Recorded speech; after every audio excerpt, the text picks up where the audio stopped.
Be afraid. Be very afraid.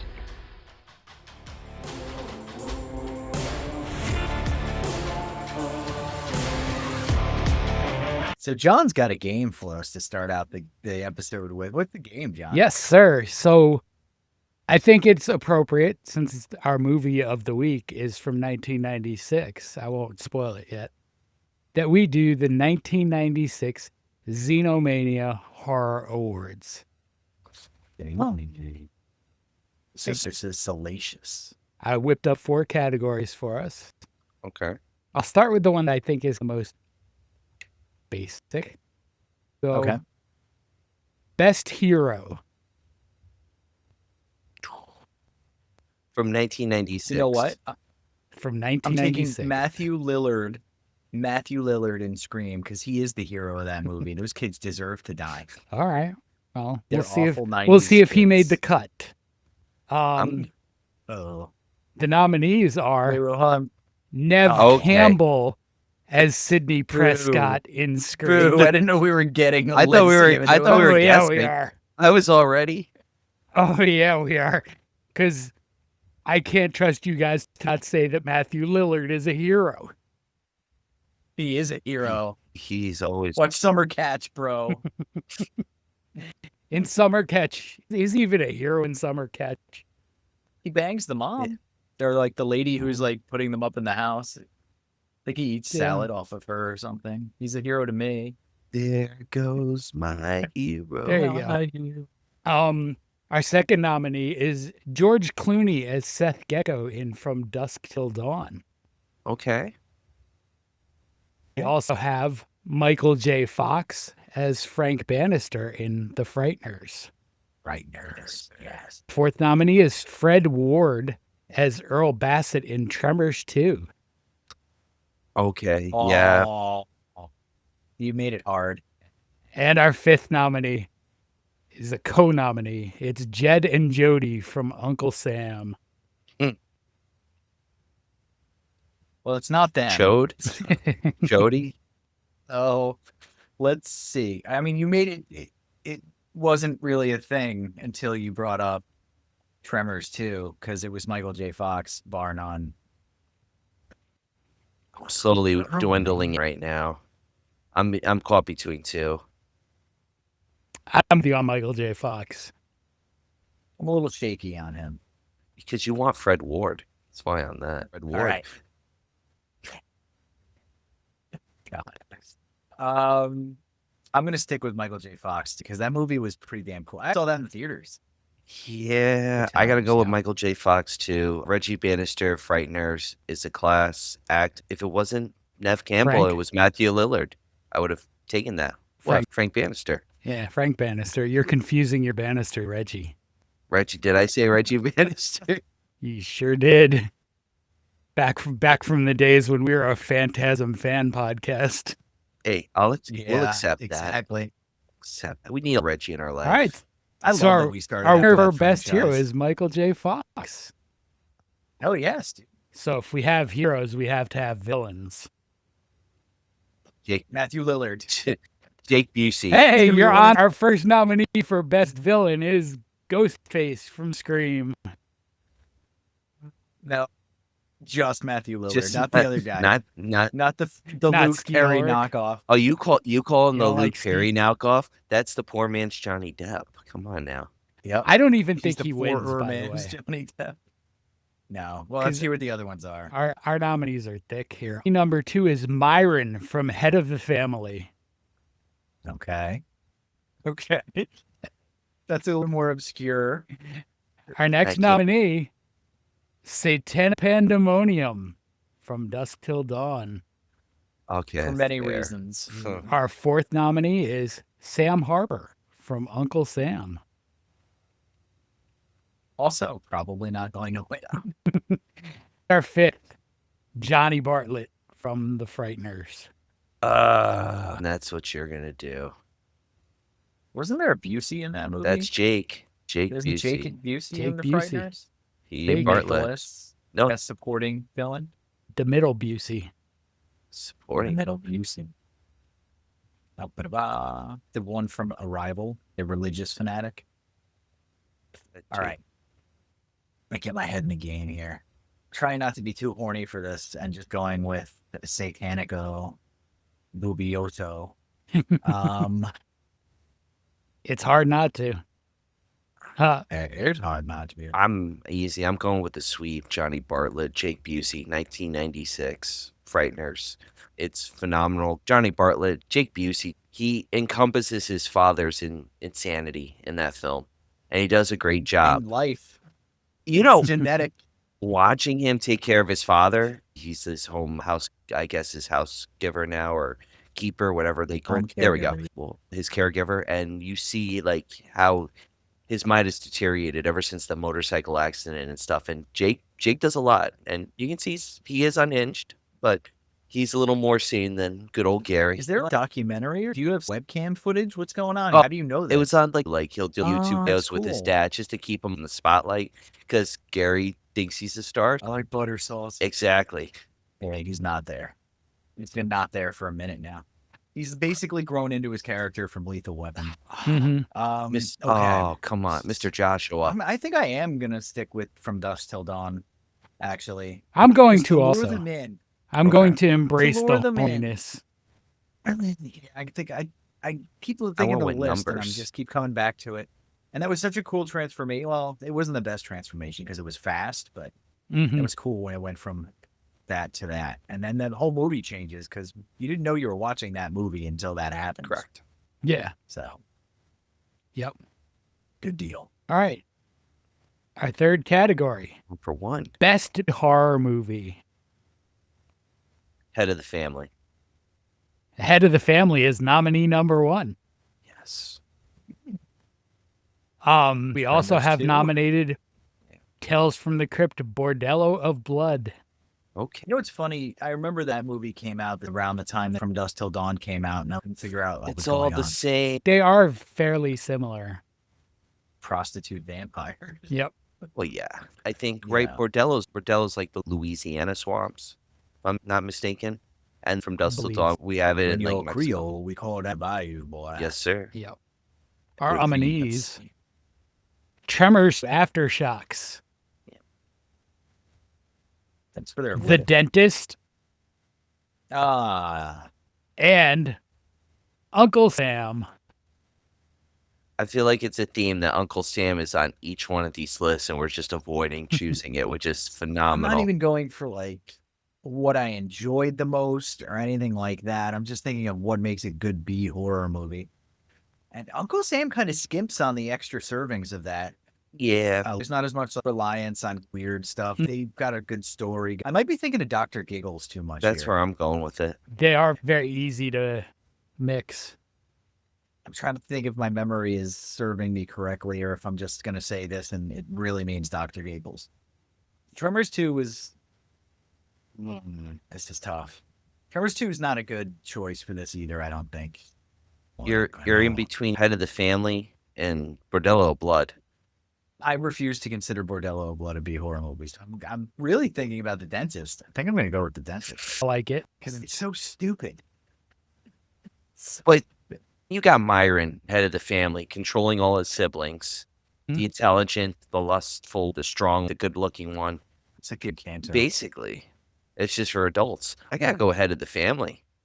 I've never seen The Dentist. I gotta go Family. I might not have either, but I'm going for I it do. anyway. I remember the scene, and John can correct me if I'm wrong because it might be a different movie.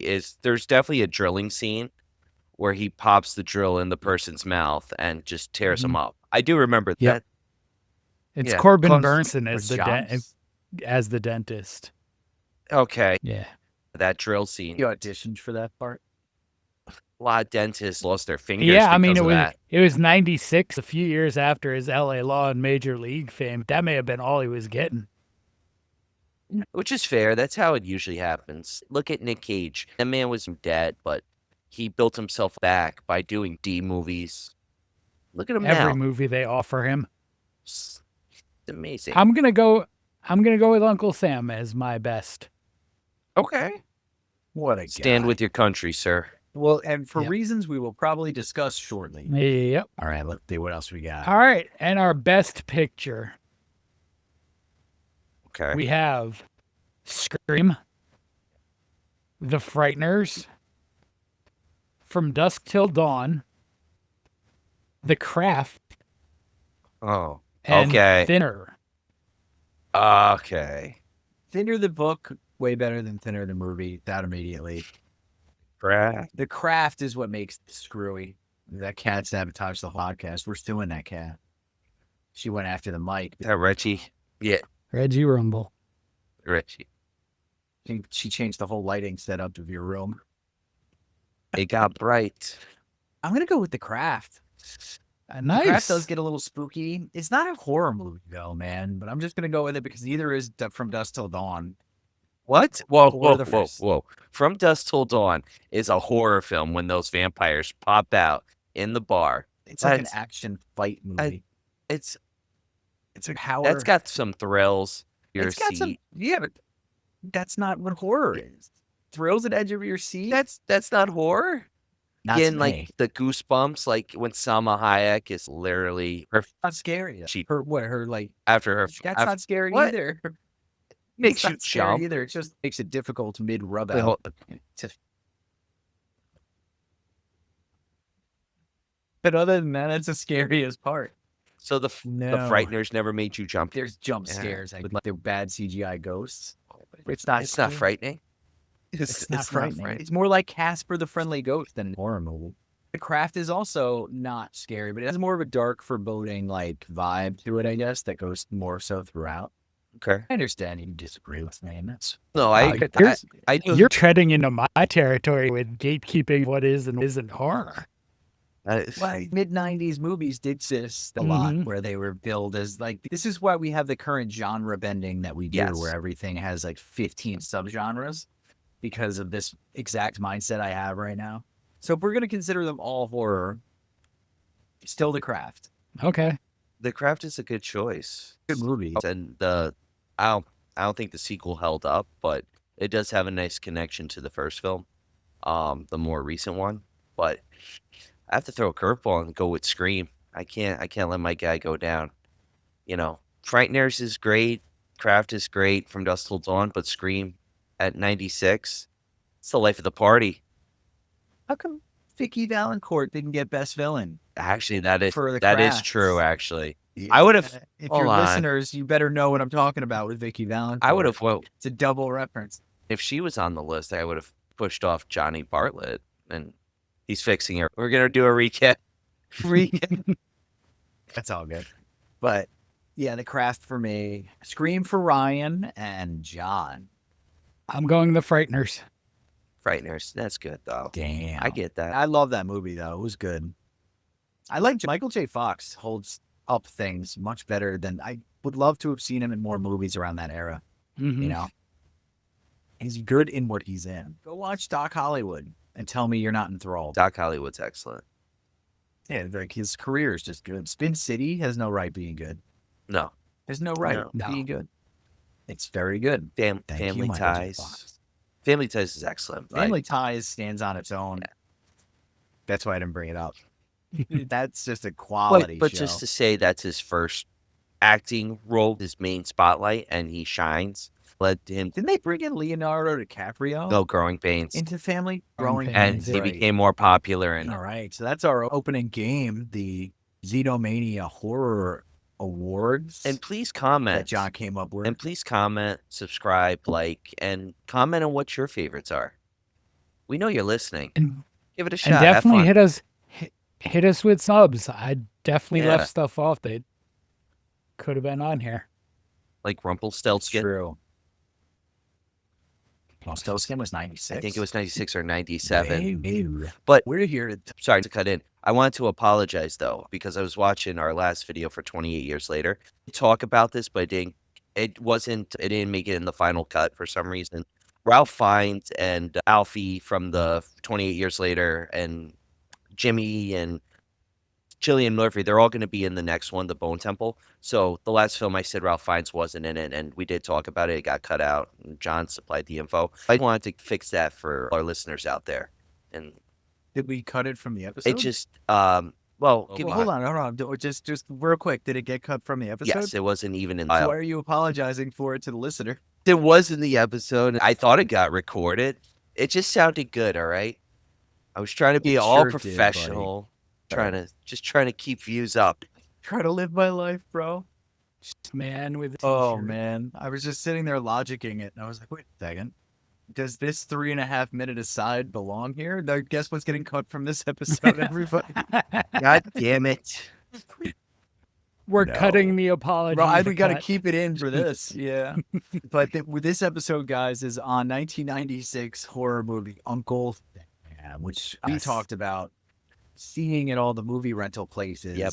That iconic VHS cover with the Uncle Sam pointing at you and his face is looking all funky. He wants It you. says, I want you. Yeah, it says, I want you and I'm dead. That's a good one. You know, Good. it's just one of those things where you walk in and it's like getting introduced to that whole world of horror films. As at my time, let's say 96, and that was as modern as can be. It was the hottest rental at Captain Video, Video Source, and it was just selling out. So it gets your attention. And the cover. You're Yeah. going to school, first grade, Mhm. kindergarten. You see Uncle Sam, you see, I want you to join the army. And then you see him saying, I want you dead. It intrigues you as a kid. It's like, what is this? Plus, the back cover does have like the scene where the Uncle Sam, Willie, which we'll talk about, is peeping in the window of the girl. As a 6-year-old kid, you see that and you're like, all right, what's going on here, you know? But digressing from that scene, it looks like a fun film. It's got like the cover. The cover was white, red, blue. It pops. It's just a fun 1996 B-movie horror film, to sum it up. It is. And it was interesting because we actually got to watch this one all together. Yes, we did. Well, I mean, we've all seen it, but we got to watch it again all No, together. It was first time fun. for me. It was goofy. Oh, Yeah. really? Good. Cool. That's why I was. That's Yeah. why I was Goofy. Oh intent. yeah, I knew yeah. that was. So I was like so focused reading the closed captions. Oh, and I'm just sitting there doing comments, being a jackass. I was fine with it. I'd forgotten a lot of the stuff that happens. I watched it in the 90s. It's not as gory as I was expecting. I thought a little more gore. Besides the opening scene where he gets caught in friendly fire and he's burnt to Yeah. a crisp. That was the only gory scene in the whole film. Plus the makeup was excellent in this film.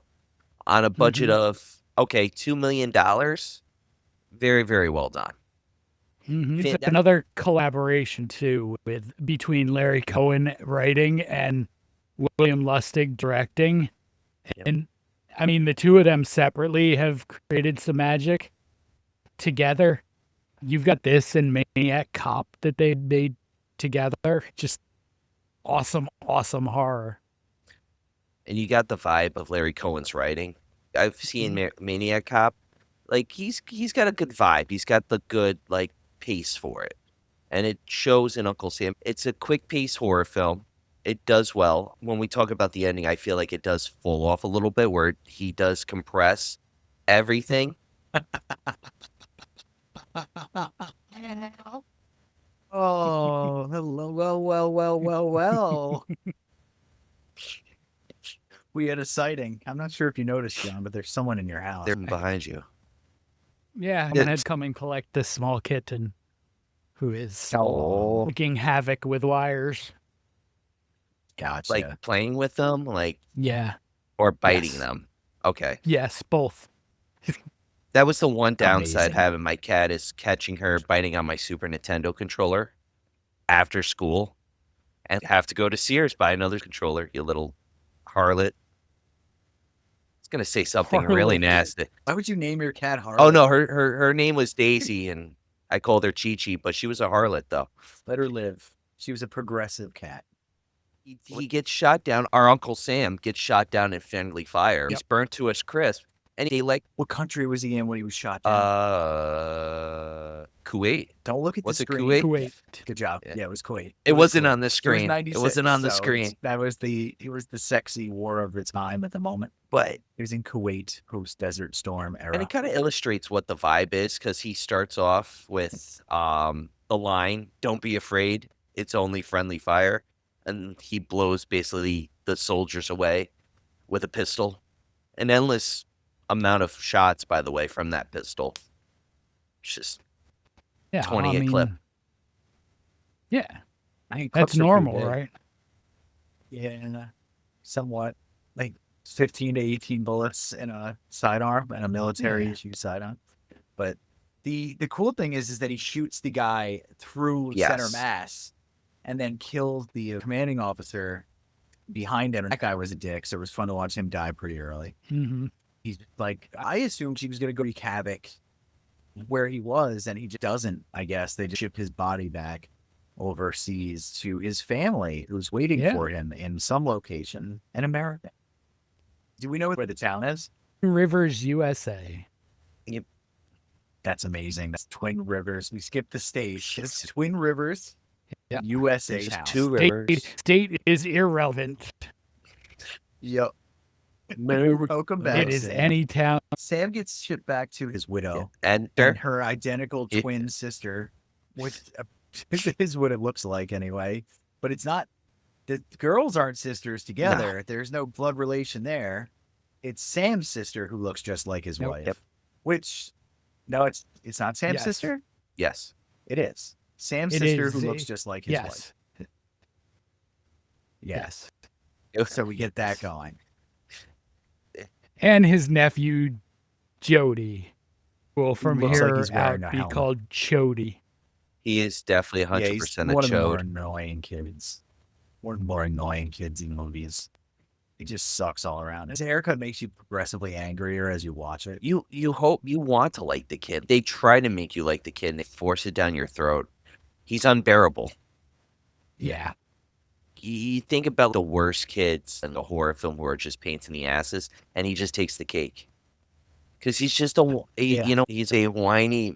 My Uncle Sam is a man. He fought in the war. We have Chef.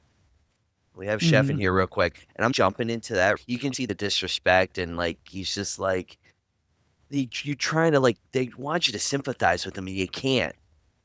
That was like the one thing I feel like the writer Larry did, like missed on that, Larry Cohen, was there's no sympathy for this kid. You kind of feel bad for the mom, maybe the aunt, but the kid, you want Uncle Sam to wreck him.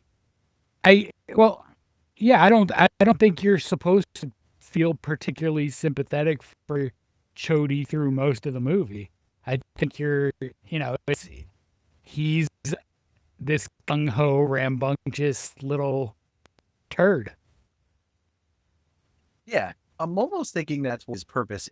I don't think he's meant to be likable, especially with how the movie ends up. But he's kind of a shit throughout the entire thing. Well, he does things that the viewer is going to get annoyed at, like fondling the casket, not fully opening it, and things like that. Not knowing. Just can't stand Not it. knowing Yeah. how to open the casket. I don't know how to open this casket. You just turn the latch, buddy. You just turn the damn latch. You know how to put a Purple Heart on. You don't know how to. Let me stop. Kid probably needs a lot of help, and I'm like really shitting on it. Sorry. Well, I mean, Are you okay? he seems to need a lot of help because he's in school during the 4th of July week. Yeah, he is. Oh, that's a good point. Really Either messed up. you're a real academic achiever or they have a really weird school calendar. That was weird to put school on July 1st. Even if it's summer school setting or a camp setting, you're not sitting in a classroom ready for class with the bell ringing in the background. No, it's absolutely ridiculous for a school to be in session on July 1st. Which Agreed. the days are quick. 1 minute you're July 1st and the next year July 4th. It's very, The movie's very thin. yeah. They get into it and establish weird relationships between Jody's mother and his aunts and their relationship with these men. And John pointed out, I have to bring this up, that everybody looks alike. Yeah, they do. The 2 main females look alike, and there's 3 men in the movie that look identical as well. The teacher, They're just like all the same archetype. Yeah, The sheriff. The police officer tradesman. and the lawyer, yeah, they're all the same guy. they're actually Sure. siblings. They didn't tell us. So you're watching, you're like all kind of bleeding together. And it's also just like his Uncle Sam not getting this amazing script. So the movie tracks on a bit and you get yourself to a point where they introduce, I believe, Isaac Hayes comes in. We were skipping over the commander Yep. who's trying to diddle the widow. There's a commander who brought the cast in. Mhm. Everything. He's trying Yeah, to diddle the widow. And his Yeah. whole shtick, the officer who notifies the next of kin that their family member has died in war is also just trying to get in women's pants the whole time. is getting after their sad, grieving widowers. And he's just lame. And then we get, but the big surprise of the movie is that Isaac Hayes is in. Hello, children. Which is awesome. That's cool. He's a war veteran who is a Purple Heart recipient as well. Shout out to all our heroes out there. And he's got a wooden leg, which they do some really silly camera tricks to make work. And yeah, You're talking about the knock, Isaac Hayes is how awesome. he knocks on the leg. Where he's sitting and you can see he's like right side of his body's higher because he's sitting and his legs under his axe and they have the wood leg in the front. But stuff like that. So Isaac Hayes is in it as well, and he ends up he used to serve with Sam Yes, and trained. he mentored Sam. Sam's mentor. And just like the movie, guys, it's 32 minutes into the podcast. Just like the movie, or just like us right now, having not gotten into anything really fun or horror related with regard to this movie, the movie doesn't do either. No, Except for that opening scene until we get well into it. Yep. And somebody finally does something to conjure Sam out of that coffin. What happens, John? Oh, we get some young teenage punks desecrating graves and burning flags, and some embers wind up in Sam's grave. And that awakens an angry Sam. I did like that shot. I didn't like them burning the flag, but for story purposes, how the flag is burning and it looks like fireworks shooting off as it's falling in the grave. It's really cool. You've gone too Mhm. far. You're a traitor. We'll accept it. You said it already. That's a roll that one. We'll back. accept it. It's not like they did in Creepshow when you have the wooden Indian who gets revenge for his owner, kills the people who specifically wronged the owner.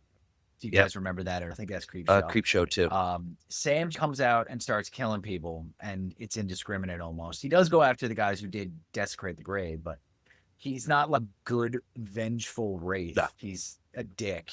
And apparently he's also a dick in life. He loved to yeah. kill. Yes, that comes out later in the movie, as does how awful a human being Sam was in life. And Yeah. his afterlife is a continuation of his hideous humanity. And there are signs of him messing, I wouldn't say messing, but he caused some moments for his sister to have some PTSD, definitely his wife, just like that controlling, fearful hatred that comes out. And Isaac Hayes' character does try to help him, and he notices something wrong when they go hunting. He went hunting with him and carved out that animal. It was like he was a killer. What if he sent him to war, not to get him off that killing spree, but to have him killed himself? Like, get rid of that evil. If he dies out there, he dies out there. Well, Send him to with Isaac Hayes' character mentoring him, he eventually mentors Sam's character to going to the army. So maybe that was his way of self-sacrifice. He's like, I'm not going to kill the guy here. He's like my student. He goes out, he dies, but being a killing machine, of course, he's surviving everything. That sacrifice of this evil entity, I can't get rid of it, but war can. Like, Jed didn't necessarily encourage Sam to join the military. He was telling him stories, and in Jed's mind, they were more cautionary tale than incitement to go to war. Well, he's going around, walking at the festival, checking things out, and he meets a blind kid. He's a blonde kid. I'm saying his name. This poor blind kid. It's really weird how they set it up with his accident. It's very questionable how his accident happens. There's two stories going on that. He meets the blind kid at the actual Yep. 4th of July celebration. Right? Yes. So we're jumping Yes. past a bit of Sam's debauchery, aren't we? No, I guess not really. He just does the same thing. Oh, wait, murder spree stuff. I mean, if you want to go How back, he gets the costume. the gravesite. Let's take it back to the gravesite. So he goes on his killing spree, and I mentioned earlier that he isn't righteous and who was killing. We thought they make it seem as though he's just going to kill the people who were desecrating the gravesite. Yeah. And he does not. He kills many other people, including poor Willie. Willie, the guy wearing the Uncle Sam outfit on the stilts. Poor Poor Willie. stilts. Willie on stilts catches it bad, falls down, gets got by Sam.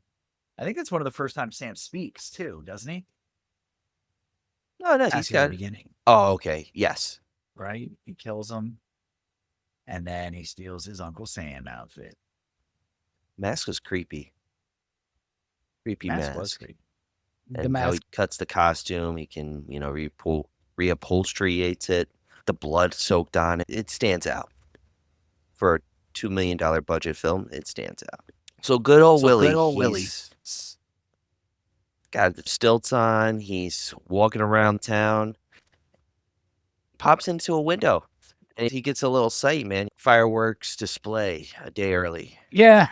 Old Willie runs into Sam, and Sam takes him out with hedge trimmers, and then goes after the cemetery punks. And he pops out, and let's see, what does he do after that? As soon as he gets the costume, we do kind of roll right into the festivities, don't we? Because he's like, There's you can some just stuff in between. merge into it. He's giving high fives to everyone. Licking hatchets. It's all right. Licking hatchets. Licking hatchets. With this grotesque, purplish tongue. He's also managed to steal his medals back from Chody, Yes. which that's he right. doesn't. puts them on. He doesn't pin to his clothing. He pins them directly to his charred chest. Yeah, it's pretty cool. That was a fun scene. But yeah, the gore and the killings isn't excessive at all. It's all kind of very left to your imagination almost. Which makes it an interesting movie for the era because there were very gory horror movies at the time. Yep. Not this one. No. And then kind of makes me wonder what they were hinging the success of this film on. Because there's nothing too overt. Was it the great storyline? No. It was. Just that visual of Uncle Sam. Yep. Uncle Sam as a killer. I mean, that does fun work. But we get to the festivities. Is it even known that Sam's out killing yet? No. They don't even know one's killing yet. Okay. Not until pretty well into the carnival. It's billed as a parade that's really brief. It's just like a town Independence Day celebration. That's what you get. And that's where the blind kid that Brian brought up earlier is rolled out, and he's the victim of a firework accident's gone wrong. Sam approaches that kid at some point. It's Jody's friends. He approaches that kid, and I guess he was getting bullied. He's like, "I'll kill them all for you." And then the blind kid's like, "Yes, please do." That's how he grabs his face, though.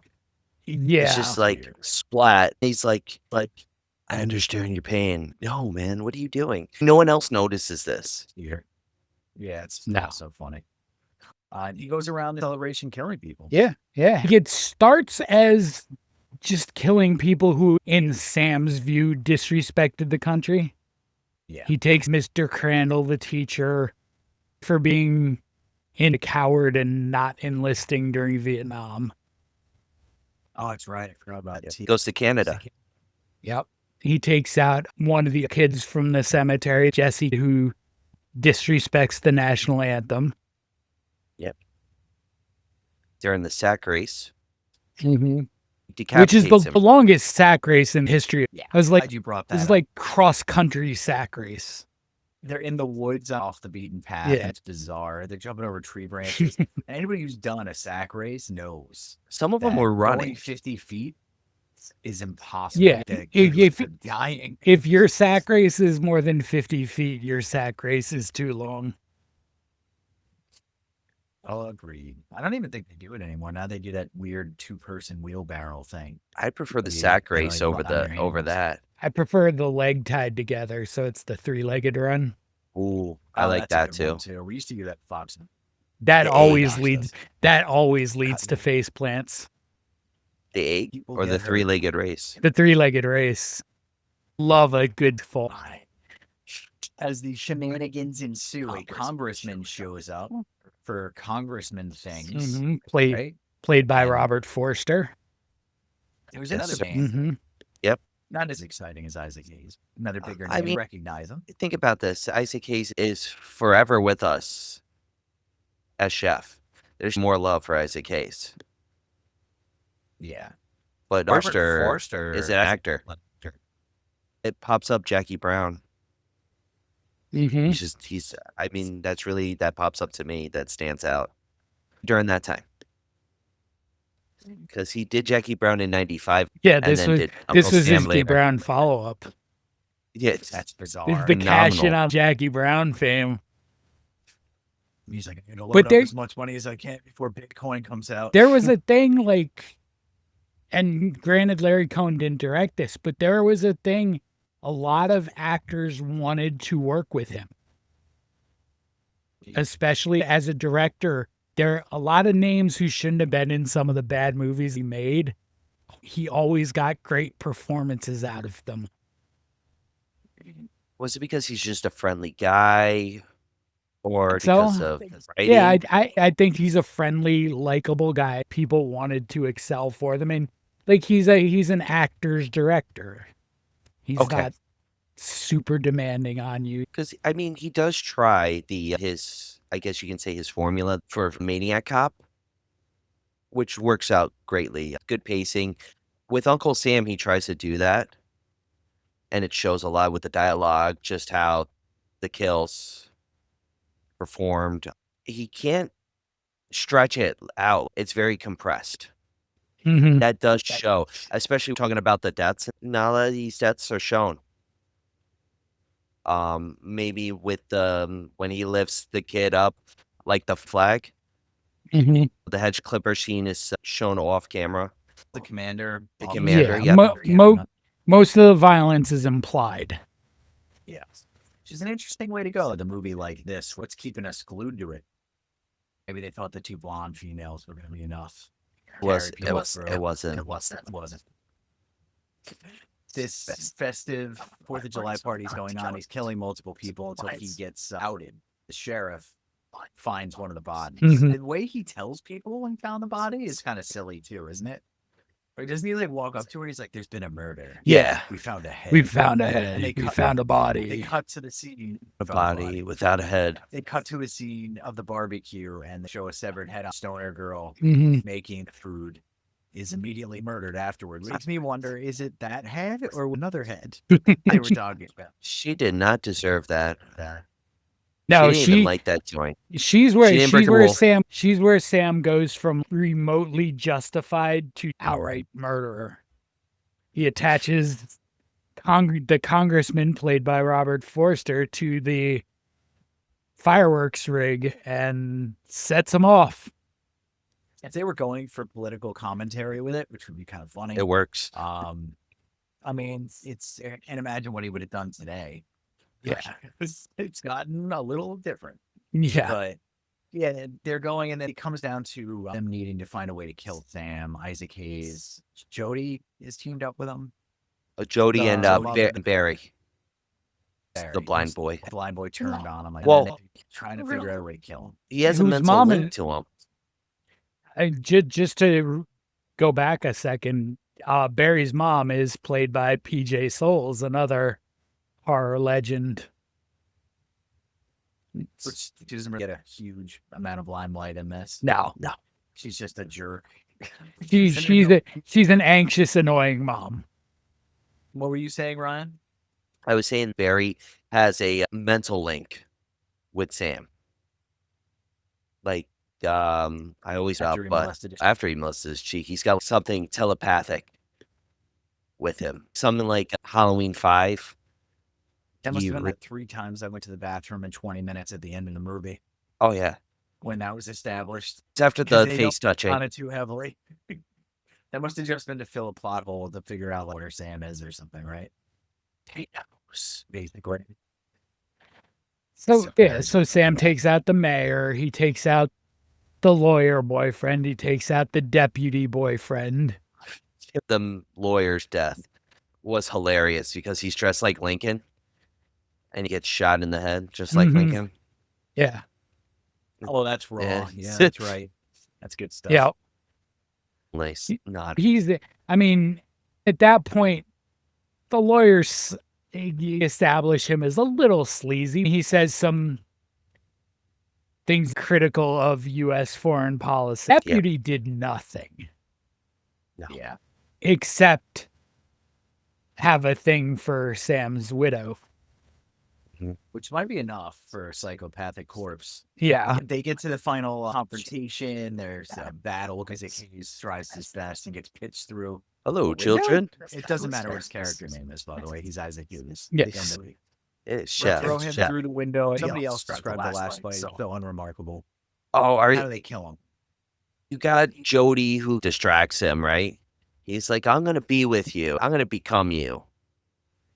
And Isaac Hayes magically drives to town in like 5 seconds, hitches that cannon, and drives back to the house.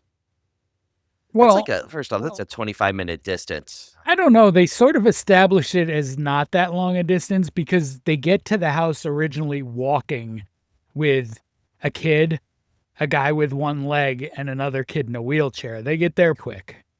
It's not a huge distance to cover. Time constraints. Independence Day march to the house. All right, so that makes sense. How do they kill him? Let's just cut to the chase. Revolutionary How do they War kill cannon. And that's my favorite part of it. And he misses. Yep. Mm-hmm. And also Sam's on fire because the house is on fire. So he comes out and he's walking down Isaac Hayes. Actually, is he walking down Isaac Hayes or is he walking down Jody? Jody. Yeah. And Isaac Hayes is like pumping the thing full of black powder, pushing it down. Like it's taking a hot second for him to reload it. Mm-hmm. And then he shoots Sam. The back in. lightning. Yeah, all that good suspense building, good stuff, right? Yeah. But then, John, how cool is it when he flies backward after he shot with Oh, the cannonball? that's awesome. You just It's cannonball watching. to the chest, explode. Good stuff. And you're in the middle of eating your popcorn or your late night ho-hos or whatever it is in 1996, and you're like, because you're a stupid kid. Yep. And you got this from Blockbuster. Woo! And that's Uncle Sam. There's not much more to talk about. No, I mean, but I'm we sure somebody we can- finish up with Jody burning all his war toys, which seems Yep. like it's Jody coming around being normal, and then ends with a shot of full creepy Jody. Again, Mark, maybe very, you left her on Jody. very Got a lot of Halloween like type with Jamie at the end of the fourth one. Mm-hmm. Instead of Yep. having the scissors and like showing that she became Michael with the eyes, it was the best acting from him in the whole movie. Because that's where he Just- wasn't acting. Still. Yeah, exactly. It was It's just a creep. All right, guys, that's Uncle Sam 1996. We're going to get into our top fives. Ryan, you ready? Yes, I am going to be sweet and quick with it. Or quick and sweet, whichever the way it goes. Short and sweet. But short and sweet, long and sweet. Any sweet. Well, I went with top 5 B movie horror films from the Ooh. 90s. And this Oh, is tough. my That's a this is tough my opinion. I went through the memory bank on this, and I'm gonna start with a little treasure called Pinocchio's Revenge. That's a good choice. Yeah, basically follows a lawyer who brings home a wooden puppet found buried with a boy, supposedly killed by his father, and he decides to bring it to his 8-year-old daughter Zoe. And accidents start happening, and all hell breaks loose. And they say this is closer to Don Mancini's original intent for Child's Play, which is Okay, pretty cool. cool. It was almost a nominee. Like number 6 out of 5. It's And there's creepy. all- It's a creepy film. I don't know, the wood, splinters. But No. my number 4, though, I got to go with Jack Frost. Not the Michael Keaton one. Oh, never the Talking about Michael the horror Keaton. This is like the greatest hits of those blockbuster movie covers I was talking about. That's Uh-huh. another iconic one. Jack Frost is such a good B movie. There's a Vinegar Syndrome release of Jack Frost with a lenticular cover. You move it and it goes from regular snowman face to evil snowman face. So Yeah. cool. My Uncle Sal had the original DVD, and it had that on there. So my number 3 is Curse of Puppet Master. Human I'm Experiment. surprised that's not number 1. Oh no, I got a better choice for number 1. But it stars George Peck as Dr. Mayhew, who experiments with transforming humans into puppets. And he kind of uses the puppets as to his own gain. Question on where it is in the continuity. I think it's after the 5th one, but they say it's before the first one. There's a lot of questioning on that. But it does have a cool scene where one of the victims has like the mechanisms. They become the puppet. Pretty cool. Number 2, Head of the Family. Oh, there you go. That's why I popped for that earlier. Just a fun horror film. And I know Kearns has to use the bathroom, so I'm going with the number 1. Wishmaster. We have talked about Wishmaster. So that's it. All right. John, let's do this. Let's do this. It's a good number 1. Yeah, Wishmaster. I love Wishmaster. Wishmaster's a good one. All right. I went top 5 Larry Cohen movies. I Oh, was cool. going to. I haven't seen that much. His first writing credit is from a TV show in 1958. He wrote westerns, police dramas, an episode Okay. of The Yeah, Fugitive. That's what sold back then. Mm-hmm. He wrote an episode of The Fugitive. Then he moved into movies. 2 of his first 3 movies are blaxploitation. Hell Up in Harlem and Black Caesar are him. Okay. So like it's really versatile in what he could do. I stuck to mostly his horror in my list, but so my number 5 is the little gem called It's Alive. Oh, cool. So his family are expecting a child, but when it's born, it's apparent this is no ordinary baby. Their child kills when it's scared, and it scares easily. This is not only written, but directed by Larry Cohen. So I'll move to number 4, which is Q the Winged Serpent. Never heard of this. This Heard of one's that great. either. Q the Winged Serpent is essentially Larry Cohen's kaiju movie. So New York police are Like kaiju. flooded with calls of a giant flying lizard that they obviously treat as a hoax until the lizard starts snatching people off the street. The hunt is on to find where the creature is nesting, and it turns out there's only one person in the whole city who knows where he is, and it's an ex-con named Jimmy Quinn, and he's in no rush to give up the information. He wants benefits from it. Okay. My number 3 is God Told Me To. Interesting. So you'll notice Larry Cohen's a New Yorker. A lot of his stuff is set in New York City. So God Told Me To, New York City is besieged by a string of murders committed by seemingly random people with no motive except that they say God told me to. It's brilliant. Mm-hmm. So as Detective Peter Nicholas investigates deeper and deeper, he starts to find a link to a Christ-like man named Bernard Phillips, who appeared to each of the killers. Interesting. I've never heard of that one either. Look up. Tonight. Yep. I'm going to put that one on the list. That should go on the letterbox. Mm-hmm. My number 2 is only number 2 because I think I've given it out already, but it's The Stuff. Yeah. Stuff. And I cannot get enough of The Stuff. A new Cool Whip style dessert has become all the rage. It's a tasty, highly addictive treat with one unexpected side effect. It hollows its consumers out, leaving them as mindless, zombie-like addicts, craving more. Good films. They are. And my number one is a Larry Cohen, William Lustig collaboration, which we mentioned earlier, Maniac Cop.